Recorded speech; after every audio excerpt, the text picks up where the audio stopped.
बिस्मिल्लाहिर्रहमानिर्रहीम अस्सलामु अलैकुम रहमतुल्लाह। वज़ीर आला पंजाब मरियम नवाज़ के बेटे की शादी के मौके पर आपको पता है कि बड़े चर्चे पाकिस्तान के अंदर मौजूद हैं। एक तरफ तो उन्हें भरपूर अंदाज में तनकीद का निशाना बनाया गया, एक तरफ उनको टारगेट किया गया, उनकी तस्वीरें जो शाहाना अंदाज में बादशाह अकबर की तरह पूरा एक शादी का माहौल बनाया गया। एक तरफ तो ये पूरी सूरत हाल है, दूसरी जानब मरियम नवाज़ को इस मौके पर तोहफ़ा दिया गया है। वो तोहफ़ा क्या?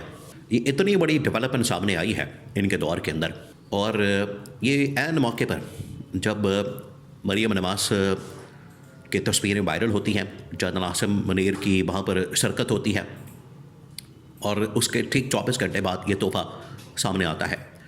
नंबर 3, डिस्क्वालिफिकेशन का केस आज भी पेंडिंग में मौजूद है। वो अभी ख़त्म नहीं हुआ, वो अभी पेंडिंग में है। किसी वक्त भी तलवार चल सकती है, चीफ जस्टिस का हथौड़ा चल सकता है और इन्हें फ़ारिग किया जा सकता है। बड़े अहम तरीन 3 मामलात हैं। नंबर 1 ये कि ये जो पाकिस्तान के अंदर जिस तरीके से शादी मनाई गई है, आप ज़रा अंदाज़ा करें किस तरीके से कानून की धज्जियाँ उड़ाई गई हैं, कानून को रौंदा किया है, और आम आदमी किस तरीके से बेचारा शादी करता है और अपनी इज़्ज़त बचाने के लिए उधार पैसे इधर से पकड़ के उधर से पकड़ के अपना इमेज बेहतर करने के लिए, और उसके अंदर भी बंदिश, और उसके अंदर भी आपको पता है कि 10 बजे उसके बाद शादी ख़त्म। अगर किसी मौके पर किसी स्टेज के ऊपर बंदिश की खिलाफ वर्जी हो जाए या फिर टाइम 1 मिनट भी ऊपर हो जाए तो उस बंदे को पकड़ लिया जाता है, जिसकी शादी हो, जो दूल्हा हो, दूल्हे के घर वालों को पकड़ लिया जाता है, उसके ऊपर मुकदमा केसेस सब कुछ कर दिया जाता है, थाने में बंद कर दिया जाता है, उसकी सुहागरात होती है, वो हवालात में गुजारता है। ये सूरत हाल बन जाती है। तो यहाँ पर ना टाइम की फ़िक्र, ना वन डेस्क की फ़िक्र, ना कोई कानून, ना कोई आइन, ना कोई कायदा, ये तमाम चीज़ें उड़ा के रख दी गई। ये हो गया पहला मामला। अब आ जाए इस बात के ऊपर कि जैसे ही वहाँ पर field marshal army chief general Asim Munir की शिरकत होती है, इसको लिंक किया जाता है कि देखें, जनरल आसिम मुनीर के जो ज़ाती ताल्लुकात हैं शरीफ ख़ानदान के साथ, उनका आना जाना, वलीमे, खुशी गम, ये तमाम चीज़ें, तो ये साबित करता है कि इनके आपस के ज़ाती ताल्लुकात हैं।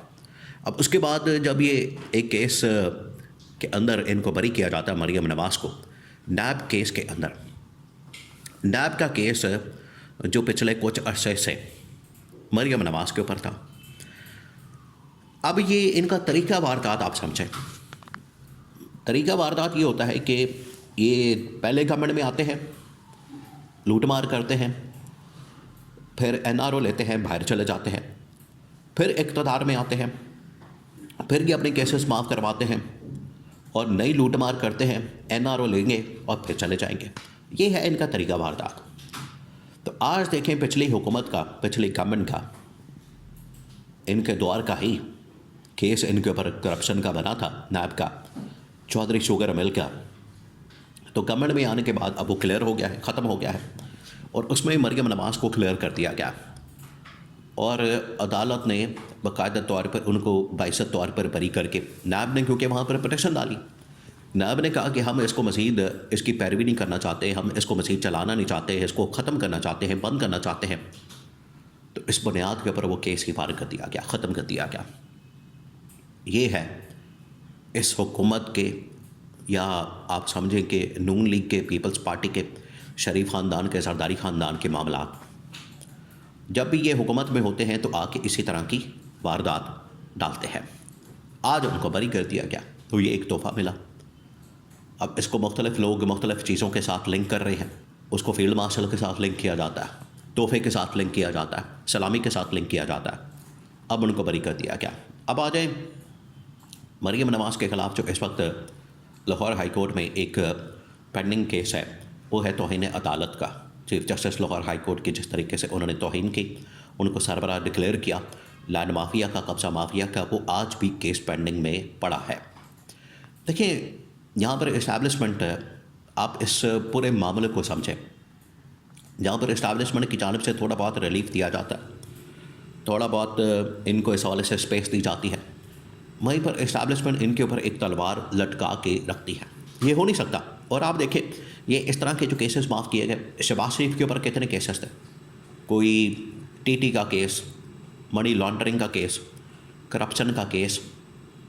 इसी तरह से नवाज शरीफ के ऊपर कितने केसेस थे, नवाज शरीफ के ऊपर एवन फील्ड अपार्टमेंट का, अल अजीज़िया का, और उसके बाद हुदैबिया पेपर मिल्स का।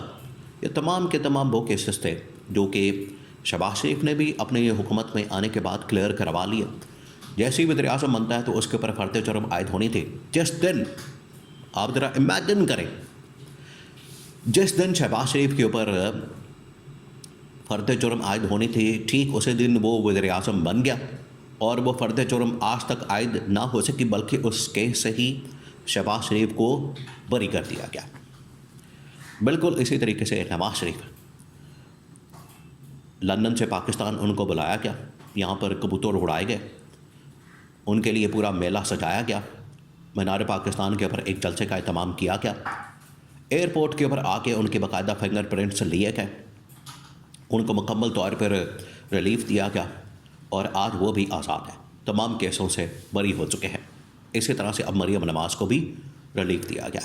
लेकिन आपने एक बात जहन में रखनी है, आपने भूलना नहीं, वो ये कि जहाँ पर इन तमाम केसेस के अंदर इनको बरी किया जा रहा है, इनको बाकायदा तौर पर तमाम केसेस के अंदर रिलीफ दिया जा रहा है, वहीं पर इनके ऊपर अदलिया की जानिब से एक तलवार लटका दी गई है और वो सिलसिला आहिस्ता आहिस्ता आगे बढ़ा है।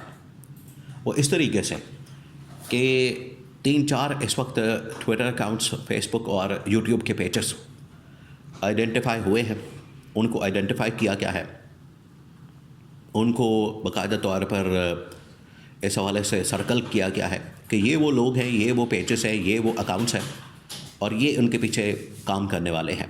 तो इनको तो पहले नोटिस किया जाए कि इन्होंने किसके कहने पर, किसकी ईमा पर, किसकी डायरेक्शन पर chief justice Lahore high court के ऊपर हमला किया, उनके ख़िलाफ़ किरदार कुशी की, उनके ख़िलाफ़ कैंपेन की, उनके ख़िलाफ़ प्रोपेगेंडा किया। ये कुछ अकाउंट्स बाकायदा तौर पर आइडेंटिफाई हो गए हैं। अगर आप इन अकाउंट्स को चेक करें, इनकी जांच पड़ताल करें, जो लीड है वो जाएगी मरियम नवाज़ की तरफ, पंजाब गवर्नमेंट की तरफ।